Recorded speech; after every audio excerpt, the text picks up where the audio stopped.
imagine for a second the most insane moment in television history.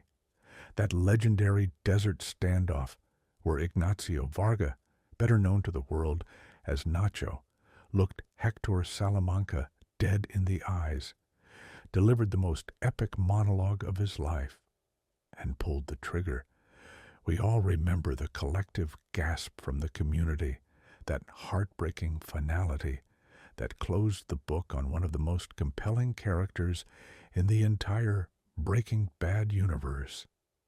But what if I told you there is a mind-blowing theory, a massive what-if scenario that completely rewrites the history of Walter White and Jesse Pinkman? What if that desert scene was not the end, but the ultimate magic trick pulled off by Gustavo Fring? What if the gunshot was staged, the body was a double, and Gus, the absolute genius of the criminal underworld, realized that Nacho was too valuable of an asset to simply throw away? Welcome to the ultimate journey into the shadows of Albuquerque, where we are going to explore the hidden timeline of Breaking Bad if Nacho Varga had survived and was secretly operating behind the scenes the entire time. To understand how crazy this scenario is, we have to look at the very foundation of Gustavo Fring's empire. We know from behind-the-scenes facts that the creators love playing the long game, planting Easter eggs years in advance. Gus is a master of manipulation. He needed the Salamancas to believe Nacho was dead to avoid an all-out war with the cartel. So, in our scenario, Gus uses the vacuum cleaner guy, Ed Galbraith, to stage a vanishing act, but instead of sending Nacho to Alaska, Gus keeps him on a tight leash, locked away in a safe house for months until the heat dies down. Nacho becomes a ghost, a secret weapon known only to Gus, Mike Ehrmantraut, and Tyrus. Fast forward to the year 2008. Walter White has just received his cancer diagnosis, and the iconic Breaking Bad timeline officially begins. By the time Walter and Jesse are cooking in the desert in Episode 1, Nacho has been fully rehabilitated and integrated as Gus Fring's top street-level enforcer, operating in complete secrecy. Now, think about the vacuum created when Hank Schrader kills Tuco Salamanca in Season 2. In the original series, the cartel sends the cousins, Marco and Lionel, but Gus is left scrambling to control the local distribution. With Nacho alive, the game changes entirely. Nacho knows the Salamanca operation inside and out. He knows their roots, their dealers, and their weaknesses. Gus deploys Nacho to systematically absorb Tuco's remaining territory without drawing the cartel's attention. This brings us to the most iconic connection in the entire series, the moment when Saul Goodman is kidnapped by Walter and Jesse in Season 2, Episode 8. Remember Saul's desperate plea? He screams, "It was not me, it was Ignacio. He is the one." This line was just a throwaway joke back then, but it spawned the entire plot of Better Call Saul. In our timeline, Saul is not just referencing the past. He is terrified of the present. Saul knows Nacho is alive. He knows Nacho is the phantom running the streets for Gus. When Walter and Jesse put a gun to Saul's head, Saul genuinely believes Nacho has finally come to clean up loose ends. This singular moment shifts the entire power dynamic. Walter and Jesse are not just dealing with a random lawyer. They are unknowingly stepping directly onto the toes of a cartel veteran who has survived Hector Salamanca, Lalo Salamanca, and Gustavo Fring. The first time Nacho would cross paths with Jesse Pinkman would be absolute cinema. Imagine Jesse trying to act tough slinging his blue meth on the streets, trying to build his little empire with Badger and Skinny Pete. In the original timeline, Combo gets killed by rival dealers. But in this what-if reality, it is Nacho who intercepts them. Nacho looks at Jesse and sees a reflection of his younger self, a kid in way over his head, playing a deadly game without understanding the rules.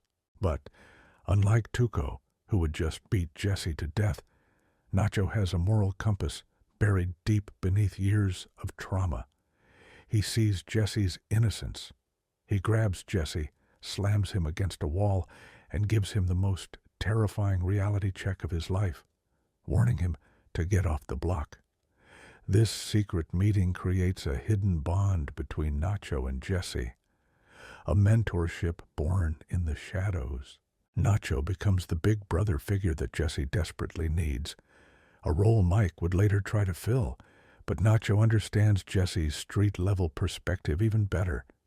Meanwhile, Walter White is growing his Heisenberg persona, becoming more arrogant and reckless. Walter demands a meeting with the Kingpin. When Walter finally meets Gus Fring at Los Pollos Hermanos, there is another man in the room, standing silently in the corner, Ignacio Varga. Walter, with his massive ego, dismisses the quiet enforcer, focusing all his attention on Gus. But Nacho sees right through Walter. Nacho has dealt with the most insane narcissists on the planet, from Tuco to Lalo. He recognizes the danger in Walter's eyes immediately. Behind closed doors, Nacho warns Mike and Gus that Walter White is a ticking time bomb, a chaotic element that will destroy the entire operation. This is where the conflict of the series hits a legendary peak. Gus is blinded by the purity of the blue meth, seeing dollar signs and the ultimate defeat of the cartel. Mike is skeptical, but follows orders. Nacho, however, is the voice of reason, the only one who truly understands that you cannot control a man who has nothing to lose. The dynamic between Mike and Nacho would be fascinating to watch. In Better Call Saul, Mike had a soft spot for Nacho, trying to protect him and his father. Now, working together under Gus, they form an unstoppable duo. They run the security of the super lab together.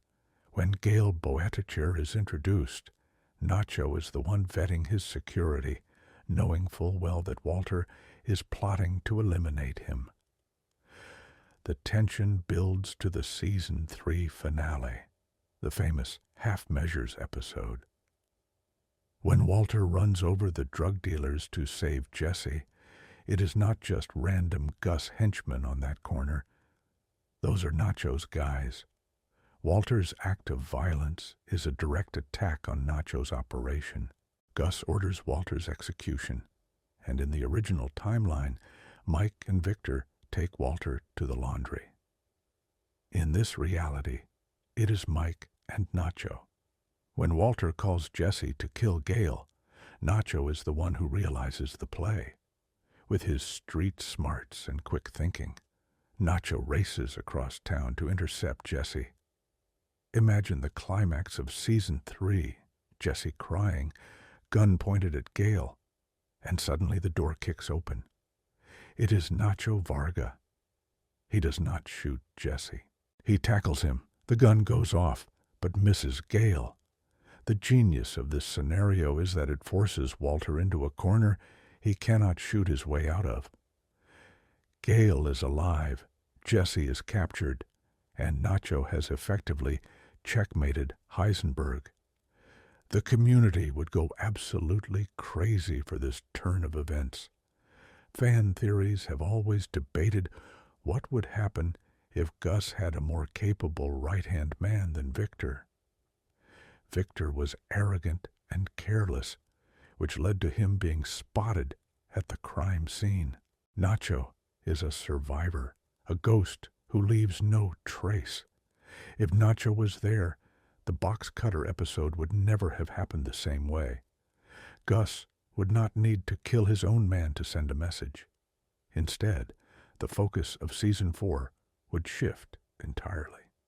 Walter, now trapped in the super lab with Gale still alive, has to find a new way to outsmart Gus, Mike, and Nacho.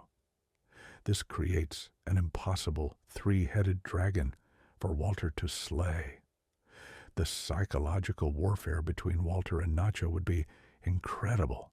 Walter uses his intellect and science, while Nacho uses his street intelligence and psychological insight. Nacho knows Walter's weakness is his family, but Nacho also has his own father to protect. This parallel between the two characters, the desire to protect family at all costs, would be the emotional core of this alternate timeline. Fans would be on the edge of their seats, watching these two iconic characters play a deadly game of chess. Nacho starts following Walter, discovering the truth about Skylar and the car wash. He finds Walter's hidden money.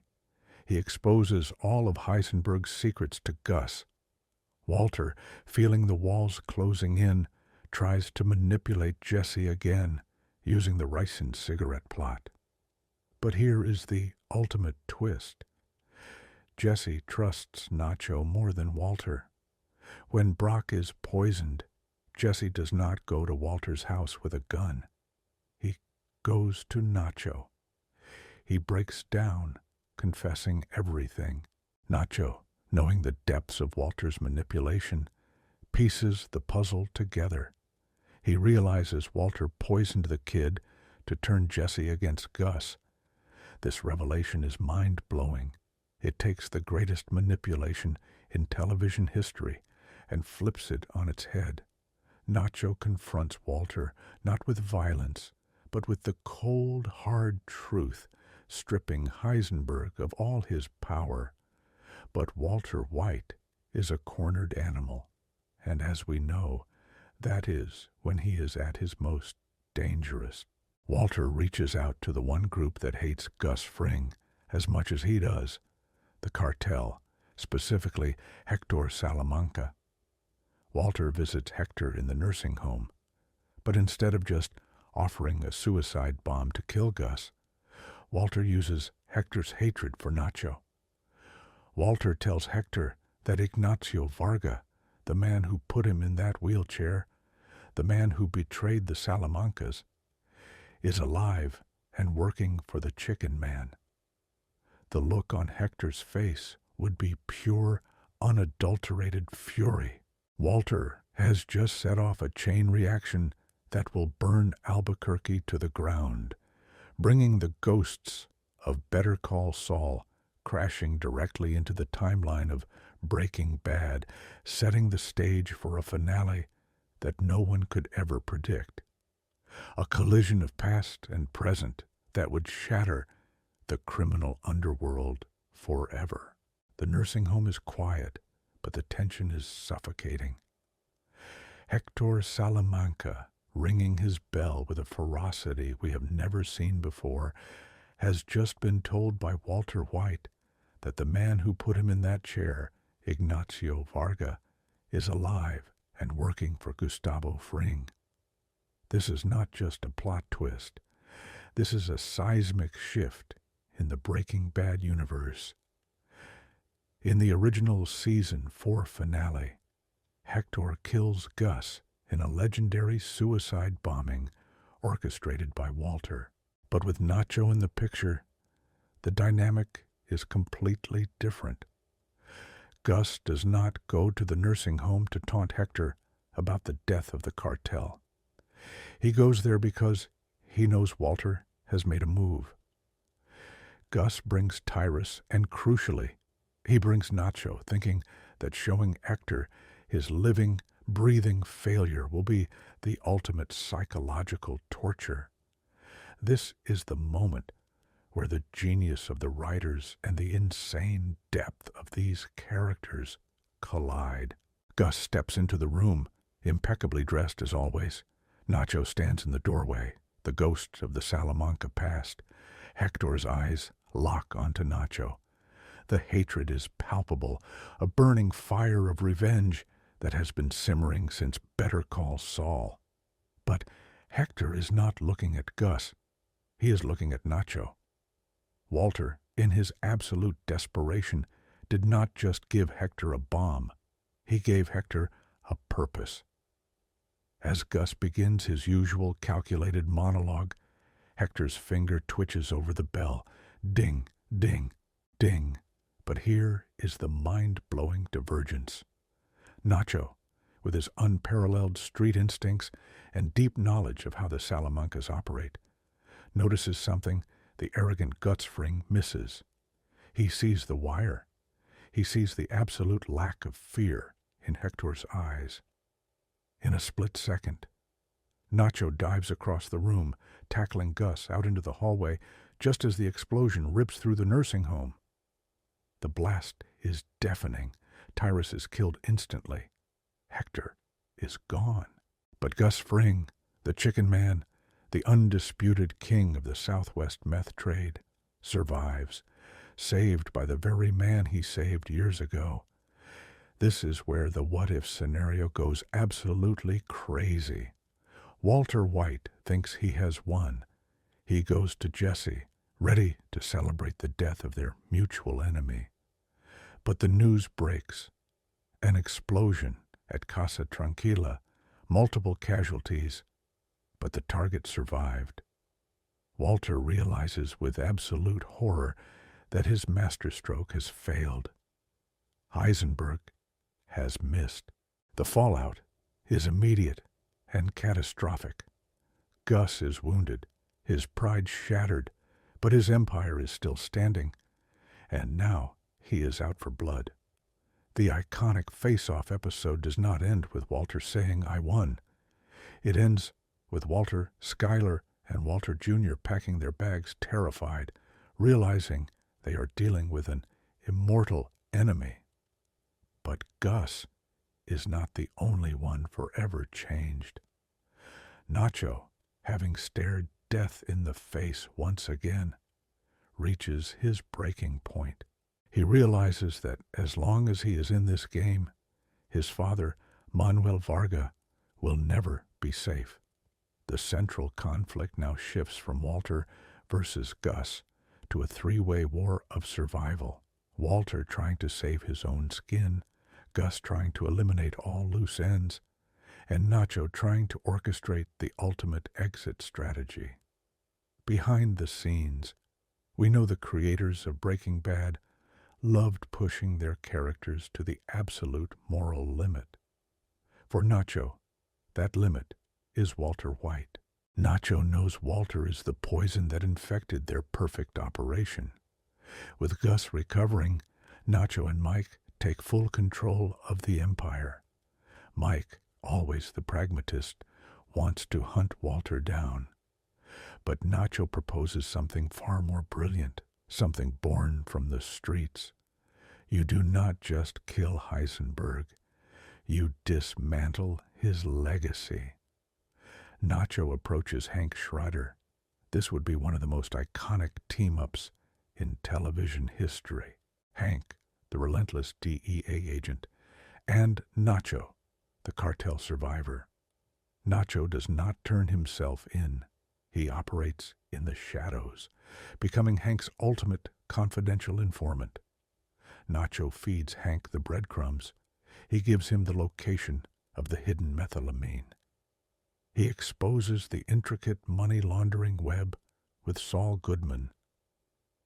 Nacho uses the very system Walter thought he could outsmart to build an ironclad case against Heisenberg. Imagine Hank's reaction when he realizes his goofy brother-in-law is the monster he has been chasing for over a year. The garage scene, where Hank confronts Walter, happens much earlier in this timeline, and it is fueled by information provided by a ghost.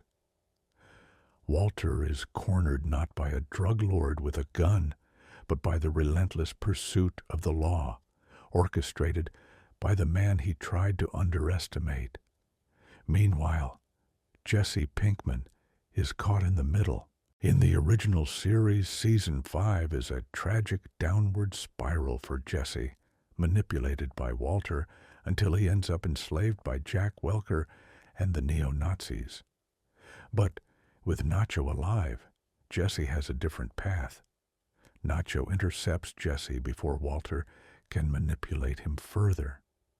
In a deeply emotional scene, echoing their first meeting, Nacho shows Jesse the truth about the poisoned child, Brock.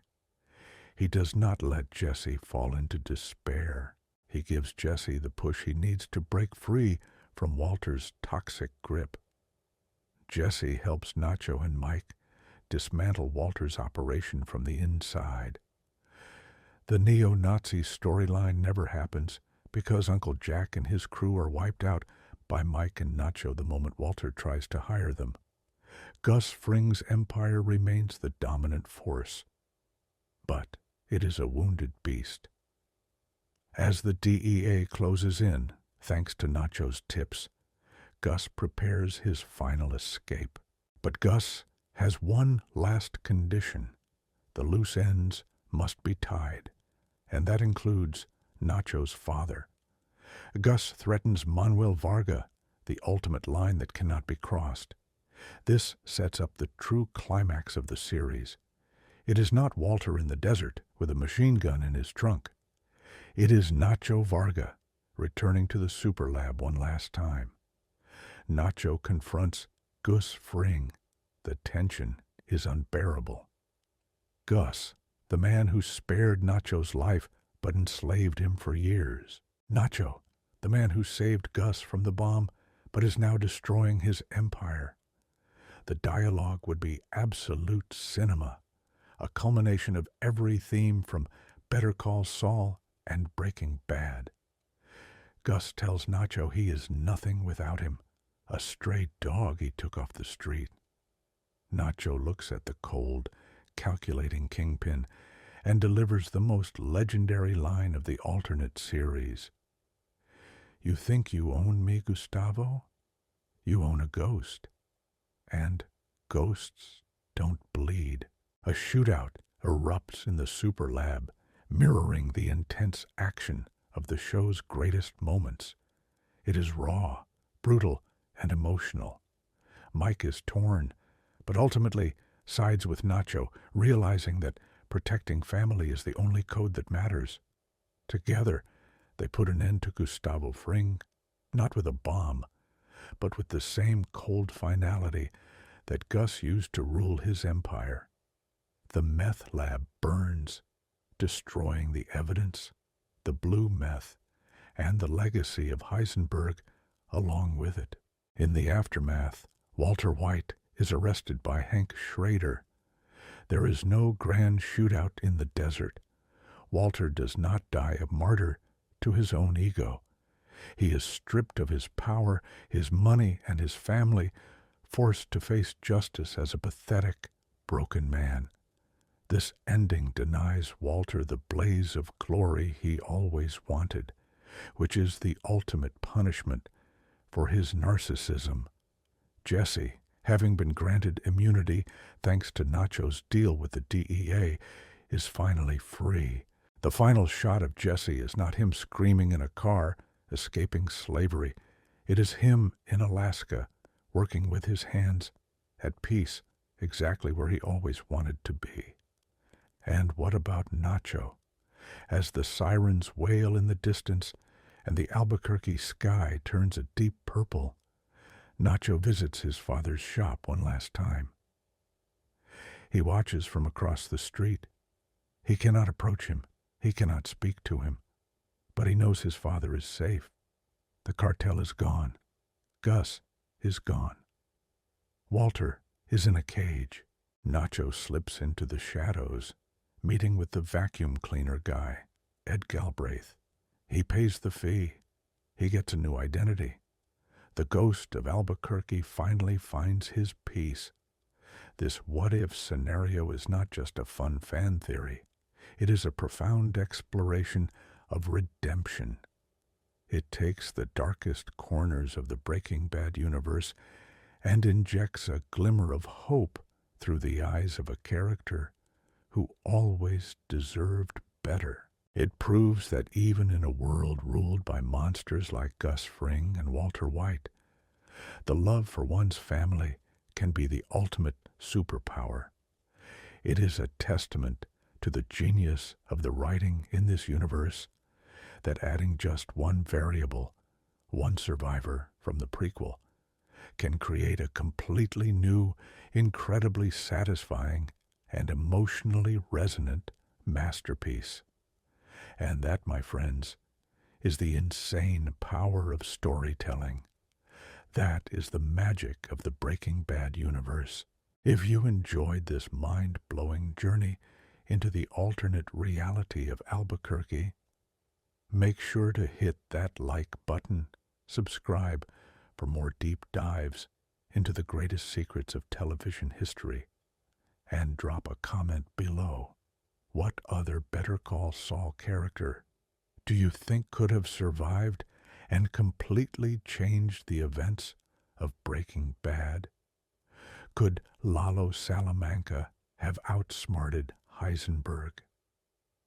Let us debate in the comments. Until next time, keep watching, keep theorizing, and remember, tread lightly.